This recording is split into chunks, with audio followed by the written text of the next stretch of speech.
Mafia don विधायक मुख्तार अंसारी के बेटे ने जिलाधिकारी, पुलिस अधीक्षक और एसओजी टीम प्रभारी पर लगाए गंभीर आरोप। मुख्तार अंसारी के बेटे ने कहा, बांदा जेल में पिता की जान को खतरा, जिन पर सुरक्षा की जिम्मेदारी वही लेना चाहते हैं पिता की जान।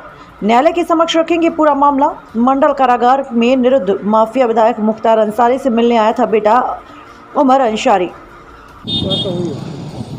विधायक जी से आज मुलाकात का क्रम ये रहा कि माननीय न्यायालय ने आदेश किया था कि मिलकर वकालतनामा साइन करा ले परिजन, परिवार का कोई एक सदस्य या फिर अधिवक्ता।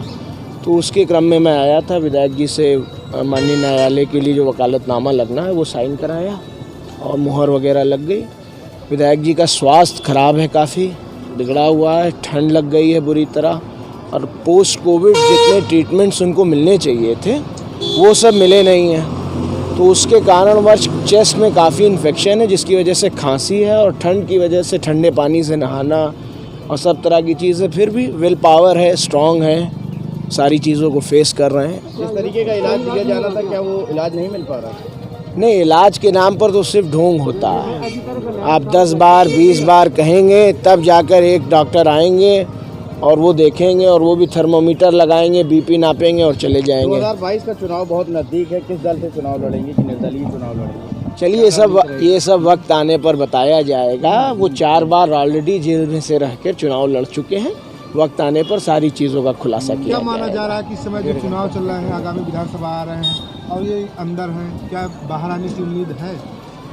इस समय ये अंदर हैं, और अंदर रहते हुए मैं आप सबके माध्यम से ये उत्तर प्रदेश की आवाम को ये बताना चाहता हूँ कि जब ज़िले का एसपी और ज़िले का डीएम हत्या कराने के लिए लगा हो और अंदर बदमाशों से मिलकर हत्या कराने के लिए बात कर रहा हो, और एसओजी के लोग एसपी और डीएम साहब के साथ अंदर जाते हैं और पिस्टल देने की बात करते हैं, खाने में जहर देने की बात करते हैं, तो अब आप समझ सकते हैं कि जब रक्षकी भक्षक बना हुआ है तो बस बचाने वाला तो वो अल्लाह है, और वही बचा रहा है। इस विषय में बताया, उन्होंने नाम बताया। एसओजी के यहाँ प्रभारी हैं मयंक चंदेल, उनका, एसपी साहब का, डीएम साहब का, और इस सब को लेकर हम माननीय उच्च न्यायालय में जाएंगे। ज़रूरत पड़ेगी तो माननीय उच्चतम न्यायालय में भी जाएंगे, और कानून का सहारा लेकर हम अपनी लड़ाई लड़ेंगे।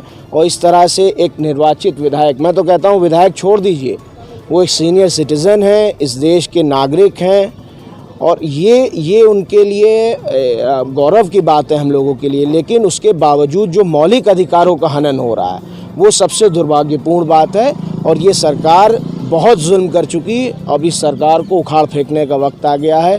गरीब परेशान है, किसान परेशान है, बेरोज़गार परेशान है, बहुत हो गया।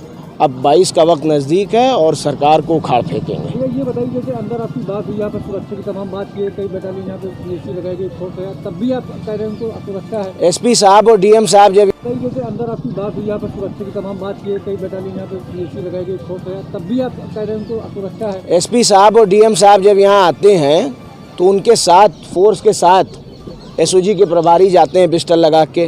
कौन तलाशी लेगा उनकी? कोई किसी की हिम्मत है कि तलाशी ले ले? अरे दबाव तो इतना है कि जो बात मैं बोल रहा हूँ ये भी चलेगी कि नहीं चलेगी अभी इसका विषय है। मैं तो आप सबसे गुजारिश करूँगा कि भारत के 3 ही संवैधानिक स्तंभ हैं और आपको चौथा स्तंभ माना जाता है। तो मीडिया के बंधुओं, भाइयों, मैं आपसे रिक्वेस्ट कर रहा हूँ, गुजारिश कर रहा हूँ कि मेरी बात को आप एज इट इज़ दिखाइए, ताकि ये चीज़ें लोगों के सामने आएँ। और मेरे फादर ने नाम लेकर बताया कि किस तरह से उनकी हत्या की प्लानिंग की जा रही है ताकि वो लड़ ना सकें चुनाव, और आगे के लिए वो ब्रजेश सिंह के खिलाफ गवाह हैं। अगर ब्रजेश सिंह के खिलाफ वो गवाही माननीय न्यायालय में दे देंगे तो क्या होगा उस ब्रजेश सिंह के भविष्य का, जो दाऊद इब्राहिम, अंडरवर्ल्ड डॉन दाऊद इब्राहिम का फाइली है।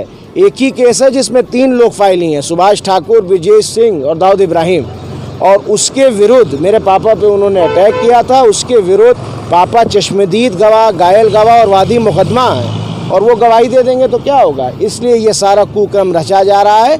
लेकिन मेरा मानना है, और हम सबका ईमान है, कि मारने वाले से बहुत बढ़कर है बचाने वाला, और अल्लाह ही मौत और ज़िंदगी का मालिक है, और अल्लाह जब तक